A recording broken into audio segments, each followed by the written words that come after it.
안녕하세요. 어, 이번 시간은 8장 주거와 실내 환경을 공부해 보도록 하겠습니다. 주거와 실내 환경. 그러니까 우리가 어, 실내에서 생활하는 그 환경에 대한 내용에 대한 것을 이제 공부를 할 건데, 실내 환경은 어떻게 이루어지고 어떻게 이루어져야 우리들이 쾌적함을 느끼나 하는 내용들과 뭐 유해 산소라든가 몸에 좋지 않은 유해 물질들이 많은데, 이제 그런 것들이 어떤 것들이 있는지 살펴보도록 하겠습니다. 열 환경이 있는데, 열이라는 거는 우리 몸에서 느낄 수 있는 온도를 얘기하는데, 그 온도에 따라서 쾌적하냐 불쾌하냐 뭐 이렇게 느낄 수가 있거든요, 사람들은. 그래서 그 열 감각이라는 게 체내에서 소비되고 생산되는 것인데, 주변 환경의 열 교환으로 이제 결정되는 거죠. 열 감각이라는 게. 그래서 물리적인 요소들이 있는데, 온도, 습도, 기류, 공간의 바닥, 그 다음에 몸에서 나오는 그 열 등이 있거든요. 예, 그래서 이런 것들을 가지고 우리는 어, 이 열에 의해서 쾌적하다, 아니면 습도가 높다, 불쾌하다, 뭐 이렇게 느낄 수가 있는 거죠. 열 감각은 이제 쾌적성하고 관련이 깊은데, 어, 보통 이게 23도 정도 되면 굉장히 쾌적하다, 뭐 이렇게 우리는 얘기를 하고 있는데, 주관적인 반응에 더 많다 하는 걸 얘기할 수가 있죠. 그래서 이것을 딱히 정량화하기 힘들다 이거죠. 또한 그 범위, 쾌적한 범위를 알고 그 쾌적한 범위를 맞추어 가지고 우리가 쾌적하게 생활할 수 있도록 대책을 마련해야 된다, 이렇게 얘기를 하고 있습니다.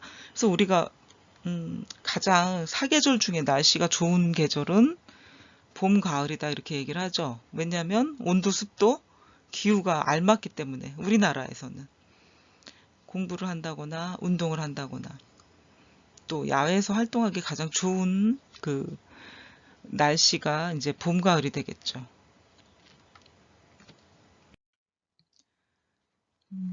열 쾌적 상태를 한번 보면은 열이 높다 낮다 해서 아주 그냥 쾌적한 상태, 높은 상태도 아니고 매우 낮은 상태도 아닌 적정한 상태이기 때문에 열에 의해서 스트레스나 긴장감을 받지 않는 환경이다라고 할 수가 있겠죠. 열 쾌적 상태를 말할 수 있겠고요. 습도, 어느 어느 정도의 수준에서 수증기를 포함하고 있는가를 나타내는데, 이게 포화 수증기량에 대한 백분율이다, 상대 습도로 나타낸다, 이렇게 얘기를 해요. 그래서 우리가 습도 체크하는 그 온도계도 있고 습도 체크하는 것도 있는데, 이제 그 실내 환경의 습도나 온도를 체크할 때 필요한 것들이 이제 이런 것들이 되겠죠. 그래서 포화 수증기 상태에 대한 백분율이고 상대 습도로 나타난다, 이 습도의 개념은. 그래서 이 습도로 인해서 쾌적하냐 쾌적하지 못하느냐, 실내 환경을 또 측정할 수 있는 것 중에 하나가 되겠죠. 그래서 이 쾌적함으로 인해서 활동이 괜찮은지, 또 의복에 대한 차기량, 어떤 의복을 입어야 이 습도와 알맞게 대처하고 있는지, 그러면서 이런 상황이 이제 작업량과도 연결이 되는 거죠. 그래서 겨울의 습도 범위는 20에서 24도, 여기 나오죠. 여름에는 24도에서 26도, 그 다음에 습도 범위는 25에서 70, 여름에는 20에서 65%다. 그죠? 그러니까 온도는 20에서 24도, 겨울에 뭐 여름은 20에서 26도, 습도는 25에서 70%, 여름에는 20에서 65%다. 이렇게 그냥 적정 그 기준 온도와 습도가 정해져 있는 건데, 이거는 개인의 상태에 따라 좀 다른다고 했죠. 그렇지만 요게 이제 기준이 된다. 이렇게 아셔 두시면. 어, 겨울철 이 결로 방지하는 방법들이 있는데, 겨울철 난방시에 실내 창문, 천장, 벽면 등에 물방울이 생기는 현상이다. 아까 제가 얘기를 했죠. 그래서 또 여름에는 지하실에 벽면이 젖어 있다. 왜냐면 어둡고 습하니까 위에서 아래로 물이 흐르는 현상이 일어나기 때문에 지하에서 이런 또 결로 여름에도 지하에서 이렇게 벽면이 젖는 현상이 일어나기도 하죠. 어둡고 습한 그런 기운 때문에. 두 번째는 표면 마감재의 흡습성이 있으면 마감재까지 침투가 되고요. 이런 것들이 내부 결로를 유발한다. 그러니까 마감재라는 거는 집안 내부에 뭐 가구나 또 뭐 그 집안에 마감재들이 많죠. 그 커튼홀이나 뭐 가구로 할 수 있는 것들, 그 다음에 뭐 주방에 자재들, 붙박이장, 뭐 여러 가지가 있겠죠. 이런 것들이 물이 흡수가 돼 있으면 나중에는 결로를 방지할 수가 있고, 또한 그것들이 이제 시간이 지나면 곰팡이가 되고요. 박리 현상, 구조 자체에 이제 손상을 입히게 됩니다. 그러니까 온도와 습도가 굉장히 중요합니다. 모든 하자의 시작이고 모든 그 변형의 시작이 되겠죠. 예, 사람도 마찬가지입니다. 그래서 원인을 보면 실내의 온도 차가 첫 번째고, 습기 과다. 뭐 이랬을 때도 이제 환기를 매일매일 충분히 해주면 많이 개선이 될 수가 있는데, 겨울에 춥다고 문을 열지 않고 환기를 해주지 않게 되면 결국은 이 습도들이 모이고 모여서 물방울이 되고 이제 큰 하자가 생기게 되는 거죠. 그러니까 환기가 겨울에도 필수적이라고 할 수가 있겠죠. 요즘 같은 그 코로나 때문에 외부 출입을 하지 않고 외부와도 차단이 됐는데도 집안에서는 하루에 한 번씩 환기를 해줘야지 좋다고 합니다. 물론 그 먼지가 집안에 들어오면 그거를 다시 청소를 해줘야 되겠죠. 그렇지만 환기는 반드시 필요하다는 거죠. 겨울이나 여름이나. 그렇지 않으면 건강에 더 문제가 된다는 거죠. 건물 구조에서 어떤 수습성이 높은 재료를 사용을 하거나 단열 시공이 불량이 됐을 때도 결로가 생깁니다. 그러니까 단열 시공이라는 건 뭐죠? 겨울에 춥지 않게 단열을 해줘야 되고, 여름에도 열을 차단을 위해서 해줘야 되는데 공사비를 아낀다고 이런 시공 자재들을 제대로 사용하지 않으면 이런 결로가 생기는 원인이 되겠습니다. 네 번째는 결로 대책법입니다. 환기, 그러니까 습한 공기를 제거, 실내 결로를 이제 방지하게 해주는 게 이제 환기고요. 난방은 건물 내부 표면 온도를 올리기도 하고요.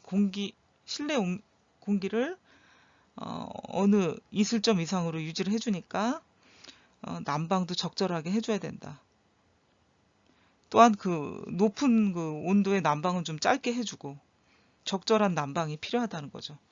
아까 제가 얘기했잖아요. 그러니까 집안의 공기와 바깥의 공기가 확연히 차이가 났을 때 결로 현상이 발생할 수밖에 없다는 거. 온도차 때문에. 예, 그래서 난방 적정하게 겨울에도 해줘야 되는 거고요. 단열, 열 손실 방지하고 보온을 해주는 게 단열인데, 여기 조족벽과 같은 중랑 구조 내부에 위치한 단열재는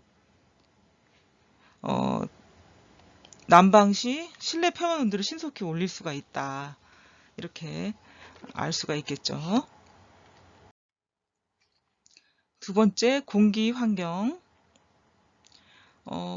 이제 온도 습도가 우리가 알게 됐고 배웠으면 실내 공기 오염에 대한 걸 배우겠는데, 그 실내 공기 오염 물질은 무엇 때문에 생기는지를 여러분들이 알아볼 수 있는 시간이 되겠죠. 그러니까 실내 깨끗한 공기는 이산화탄소 농도가 1000ppm 이하이다. 일산화탄소는 10ppm, 유독가스가 없고 수증기도 유의하다. 이 상태가 깨끗한 실내 공기라고 볼 수가 있겠죠. 그 첫 번째 포름알데히드가 있어요. 이거는 이제 우리 집안에서도 흔히 볼 수가 있는데, 합판용 접착제 등의 화학제품, 그 다음에 개방용 연소기구와 흡연 시 발생되는 유해 물질이다, 이렇게 볼 수가 있죠. 그래서 무색의 수용성 가스, 눈과 기도를 자극하고요. 피부와 폐의 염증을 일으키고 호흡기 자극 유해 물질이기 때문에 좀 치명적이다. 그래서 포름알데히드에 노출이 되면 유독물질이라고 하는데, 이것도 우리 생활 곳곳에 많이 있어요. 특히 가구에서 나오는 이런 포름알데히드 때문에 독소, 그 가구에 있는 그 독소를 좀 어느 정도 빼주고 써야 되는데 좀 그렇지 못한 경우가 많죠, 대부분. 예, 그래서 암에 걸리는 원인 중에 하나가 포름알데히드나 라돈. 그 라돈은 좀 더 심각한 자재인데, 건축 자재나 토양, 또 색이 없어 무색무취의 방사성 물질, 그다음 폐에 흡수되면 밖으로 방출되지가 않아가지고 폐암 위험이 더 높다고 볼 수가 있겠죠. 포름알데히드보다. 그래서 위험이 굉장히 증가하는데, 이게 이제 어느 나라에서 스웨덴이나 캐나다, 북미에서 연구가 활발하다. 지하실을 거실로 쓰기 때문에 그렇고요. 또 이 라돈은 공기보다 9배나 무거워서 우물, 동굴, 주택의 어떤 지하에 있는 정체된 공기 중으로 방출이 되고 실내로 확산이 된다. 근데 이런 것들은 라돈 어디서 나오느냐? 건축 자재들에서 많거든요. 그러니까 우리가 새 집에 들어가면 거의 새 집 증후군을 앓는다고 볼 수가 있겠죠. 그래서 흙이나 시멘트, 콘크리트, 대리석, 모래, 진흙, 벽돌, 뭐 토양, 천연가스, 뭐 이런 것들에서 라듐이 검출이 되고요. 라듐이 풍부한 토양이나 안반 지역의 지하수도 위험하다고 볼 수가 있겠죠. 그리고 또 침대, 우리가 사용하는 침대에서도 라듐이 검출됐다고 뉴스에서 보도된 바가 있습니다. 그러니까 생활 곳곳에 발암물질을 우리가 가지고 안고 산다. 발암물질을 안고 산다고 볼 수가 있겠죠. 그러니까 여러분들이 발암물질에 계속 노출이 되어 있기 때문에 항상 운동하고 잘 먹고 잘 자고 건강관리를 알아서 스스로 좀 해야 되는 경향이 많이 강해졌다고 볼 수가 있겠죠. 이산화탄소 볼게요. 사람이 호흡할 때 발생을 한다. 그래서 아침에 호흡에서 내뿜고 우리는 좋은 그 피톤치드를 내 어떤 그 공기를 마시고 싶어 하죠. 그래서 나무가 많은 곳이나 수목원 같은 데 가서 산책을 하려는 게 바로 이런 것 때문에 그래요. 사람의 호흡에서 발생되는 나쁜 걸 뱉고 좋은 것을 호흡기로 받아들이려고 하는 거죠. 그래서 사람들이 많은 곳에서 이제 두통이 생기고요. 어떤 권태적인 현상 등이 발생하는데, 이게 이제 그래서 사람 많은 곳에 가면 좀 불쾌감을 느낄 수밖에 없는 게 온도, 습도 차이, 사람들한테 나오는 이산화탄소들 때문에 그런 거죠. 사회적 거리두기 하나도 이런 원인도 있는 거라고 볼 수가 있겠죠. 물론 전염병이 돌지 않을 때도 불쾌함이 있죠. 밀도가 높게 되면 사람들이 많이 모여 있는 곳에 밀도가 높아진다 하면 불쾌감을 느낄 수 있는 거죠. 또 일산화탄소를 볼게요. 우리가 음식을 해 먹을 때 가스레인지에서 나오는 그 일산화탄소하고 연탄에서 발생되는 거, 그래서 우리가 연탄 가스 마시고 죽었다. 옛날에 이런 일들이 많이 발생이 됐어요. 지금은 연탄을 사용하는데 거의 많이 사라졌어요. 있긴 있어요. 아직도. 뭐 사회에 봉사하는 사람들이 연탄 나르기 이렇게 하잖아요. 아직도 연탄을 떼는 데가 있긴 하는데 거의 다 없어졌고 이제 가스레인지나 인덕션 뭐 이런 걸 쓰죠. 예, 그래서 연탄에서 발생하는 것 때문에 그 가스를 맞고 죽은 사람들도 많고요. 자살한 사람들도 많고. 예, 그만큼 치명적이란 얘기죠. 일산화탄소가. 그래서 이 적은 농도로도 인체에 치명적이 되고요.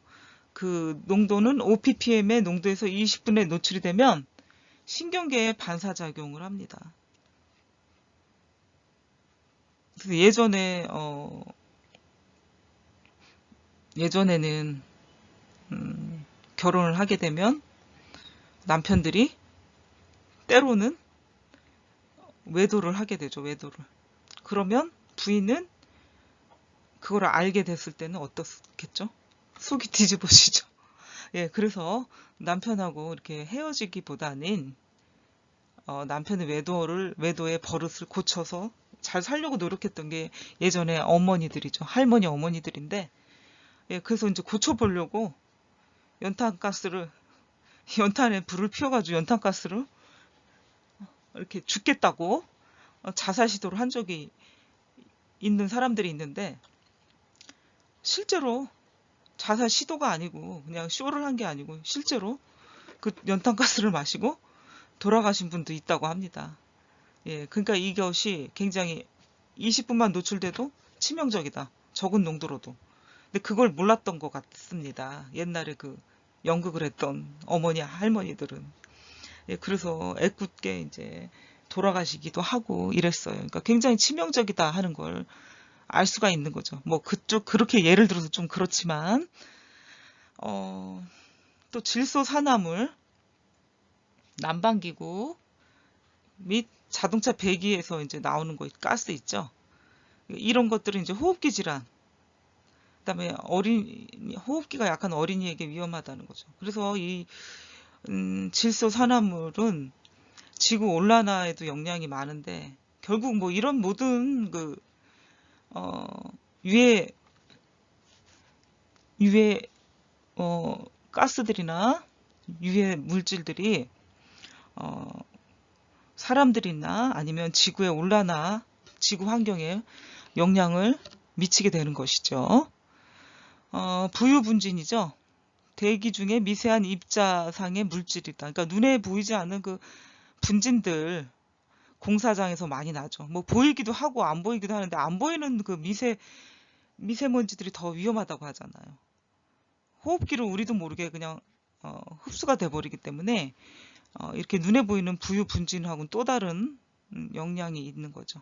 그래서 크기에 따라 인체에 미치는 영향이 다르다고 하죠. 흡연을 많이 하는 실내에 많다. 그래서 크기가 미세한 게 더 치명적이다.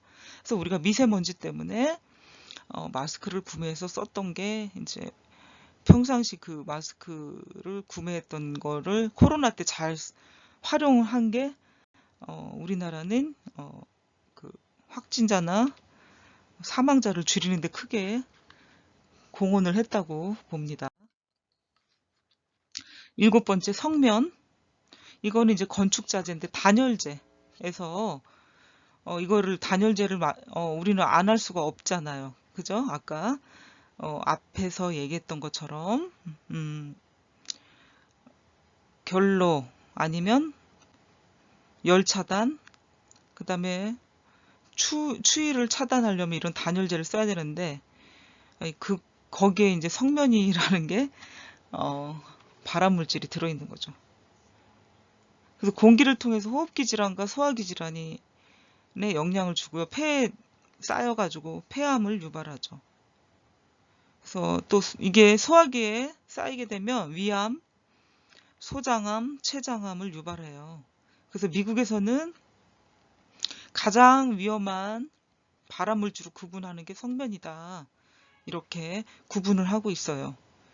휘발성 유기화합물을 한번 보도록 하겠습니다. 8번째. 유기용제, 그러니까 휘발. 날아가는 거긴 한데 그래도 이제 몸에 좋지 않죠. 벤젠, 톨루엔, 크실렌, 에틸벤젠, 스텔린 이런 것들이 휘발성 유기화합물이다. 그 물질을 녹이는 성질이 있고요. 그러니까 실내 온도에서 액체로 발휘하기가 쉬운 성질이다. 이것도 역시 건축 재료, 세탁 그 세제에 들어가고요. 가구 설비, 살충제, 카펫 접착제, 합판 등이 주요 오염원이 된다. 되게 위험하네요. 인체에는 간, 신장, 혈액, 신경 등에 영향을 줍니다. 그래서 굉장히 우리는 발암 물질에 많이 노출이 되어 있다라고 볼 수가 있겠습니다. 두 번째, 실내 공기질을 보겠습니다. WTO 세계보건기구에서는 모든 인간은 건강한 공기를 호흡할 권리가 있다. 물론이죠. 근데 그렇게 안 되니까 이제 세계보건기구에서 정해서 어떤 환경 파괴를 못하게 최대한 막는 그런 정책들을 만들려고 하죠. 두 번째, 실내 공기 오염을 해결하기 위해서 선진국에서는 실내 공기질을 하나의 환경 문제로 인식을 하고요. 대책을 만들고 1970년대 이후부터 연구를 하기 시작을 했습니다. 세 번째, 새로운 건축자재나 다양한 생활용품에서 어떤 우리가 생각하지 못한 오염 물질이 계속 방출되고 있습니다. 그래서 거주자들이, 그러니까 실내에 거주하시는 분들은 현기증을 일으키거나 졸음, 구토, 알레르기 증상, 아토피 같은 것도 마찬가지죠. 빌딩 증후군 이런 것들을 호소하고 있습니다. 그러니까 굉장히 우리는 문화나 문명의 혜택이라고 얘기할 수 있겠죠. 그러니까 과학의 혜택이나 문명의 혜택을 받으면서 상대적으로 좋지 않은 것에 또 노출이 되어 있다고 볼 수가 있겠죠. 혜택을 받는 만큼 우리는 다른 것을 희생해야 되는데 그게 하필이면 우리의 건강과 직결되는 요소들이 너무 많다 보니까 자연으로 돌아가자, 자연에서 살자, 이런 얘기들을 많이 했던 것 중에 하나가 이렇게 발암물질에 너무 오염이 돼 있다, 노출이 돼 있다는 거죠. 우리 사람들이. 그래서 더더욱 이 상대적인 그 업종들이 호황을 누릴 수 있는 거가 될 수도 있죠. 네 번째, 우리나라에서도 세습증후군이라는 이름이 생기기 시작했고요. 그래서 아토피나 알레르기 증상이 굉장히 많이 일어나가지고 방송에도 많이 보도가 된 적이 있습니다. 또 사실이 그렇고요. 어린아이나 어린아이가 아닌 어른이라도 이런 세습증후군 때문에 고생을 많이 하는 사람들이 실제로 많이 있었습니다. 그래서 이런 세습증후군 때문에 실내 환경의 중요성을 점차 더 많이 인식을 하게 된 거죠. 세 번째, 실내 공기질 관리는 어떻게 하나. 이제 보면 실내 공기 환경 기준이 있는데 중앙 관리 방식의 공기조 조화 설비를 갖추고 있는 건물을 대상으로 여기 좀 틀렸네. 공중위생보건법에서 규정을 한다. CO2 및 CO2 농도도 모든 오염물질을 대표하고 있다. 실내 환경에서는 어느 특정 오염물질이 낮은 농도로 혼합되어 나타나는 경우가 일반적이다. 그러니까 이산화탄소, 일산화탄소 이것들을 얘기하는 거죠. 인체에 영양 오염물질에 대한 기준치 조항이 없다. 공기조화 시설을 갖추지 않은 건물에 대한 지침이나 기준이 전혀 없는 실정이다. 그러니까 이런 것들도 기준을 마련해야 된다는 얘기죠. 세습증후군 관심이 고조되자 다중이용시설 등의 실내 공기질 관리법으로 관리 주체를 통합을 하고요. 국가 차원의 연구를 확대해 나가고 있습니다. 국내의 실내 공기 환경 관련 기준을 한번 살펴보도록 하면은 구분을 해보겠습니다. 부유분진, 아까 왜 공사장이나 눈에 보이는 먼지, 보이지 않는 먼지들을 얘기했고요. 일산화탄소 CO, 이산화탄소 CO2, 이산화질소 NO3, 오존 O3, 아산화황 SO2 해가지고 내용의 구분은 이렇게 하고요. 실내 공기 환경과 대기 오염을 기준을 어떻게 잡고 있나 한번 보도록 하겠습니다. 실내 공기 환경은 다중이용시설 등의 실내 공기질 관리법으로 정해졌고요. 대기 오염은 환경정책기본법으로 정해진 겁니다. 예, 그래서 부유분준을 한번 보면은 실내 공기 환경은 0.15 mg에서 3mg 이하, 대기 오염은 연평균치 0.15 mg에서 2mg 이하로 24시간 연평균 0.3mg에서 3mg 이하로요. 그 다음에 일산화탄소는 10ppm 이하 실내 공기 환경에서 1시간 평균요. 대기 오염은 25ppm 이하. 그 다음에 8시간 평균치 9ppm 이하가 되겠습니다. 또한 실내 공기 환경의 이산화탄소는 1000ppm 이하가 되겠고요. 대기 오염은 정해진 게 없습니다. 이산화탄소는 이산화질소로 보겠습니다. 대기 오염 연평균치 0.05 ppm 이하가 되겠고요. 1시간 평균치는 0.15 ppm 이하. 오존은 1시간 평균치 0.01 ppm 이하가 되겠고요. 8시간 평균치는 0.06 ppm 이하가 되겠습니다. 아산화황은 연평균치 0.05 ppm 이하이고요. 24시간 평균치 0.15 ppm 이하가 되겠습니다. 그래서 국내의 실내 공기 환경 기준을 살펴보았고요. 다중이용시설의 실내 공기질 개정 내용을 한번 보도록 하겠습니다. 다중이용시설의 실내 공기 관리법 개정 목적을 보겠습니다. 현행 지하 생활공간 공기관리질 관리법을 보면 다중이용시설 등의 실내 공기질 관리법으로 개칭을 했어요. 그래서 실내 공기질 관리를 위한 법적 체계를 마련한 거죠. 또 실내 공기질 관리 대상 시설을 추가 확대했는데 실내 공기질 관리 대상 시설을 실내 공기질 미규제 시설, 여객, 자동차 터미널 대합실, 항만, 여객 행사, 공항, 여객 청사, 철도 역사, 도서관, 박물관, 미술관, 종합병원과 실내 주차장까지 확대한다는 내용이 실내 공기질 관리 대상 시설을 추가 확대하겠다는 요 내용이고요. 실내 공기질 기준 이원화 유지 기준, 공고 기준의 내용을 보면 건물의 종류, 주요 관리 대상, 오염물질 특성에 따라 관리 방법의 차별화. 그렇죠.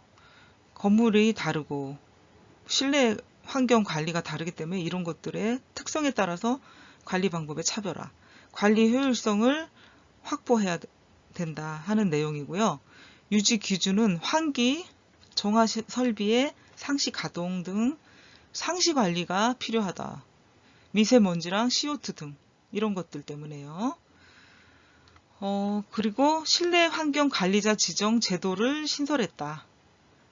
어떤 내용일까 보니까 다수인 이용시설, 실내 공기질 관리 인력 확보의 내용인데 필요할 때는 실내 환경 관리 대행 업체에서 위탁을 해가지고 실내 환경 관리를 할 수가 있다 하는 관련 조항을 만든 이 목적이 되겠습니다. 신규 공동주택 주민 입주 전 공기질 측정 공고 의무화. 새로 입주하는 주택에 대해서, 공동주택에 대해서 내부 유해 물질 측정을 하는 거죠. 그래서 시공자가 시공 단계부터 사전 예방 대책을 수립을 해가지고 입주자에게 주의사항과 정보를 제공해야 된다 하는 내용입니다. 실내 공기 유해 물질 방출 건축자 재고 시 방출 건축 자재의 고시 및 사용 제한을 한다. 유해 물질 방출량이 적은 자재 사용을 유도하고요.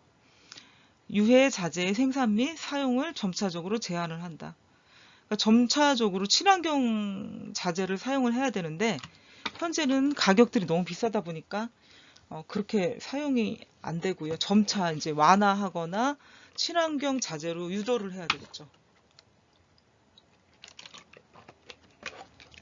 마지막으로 실내 환경 관리자 교육 의무.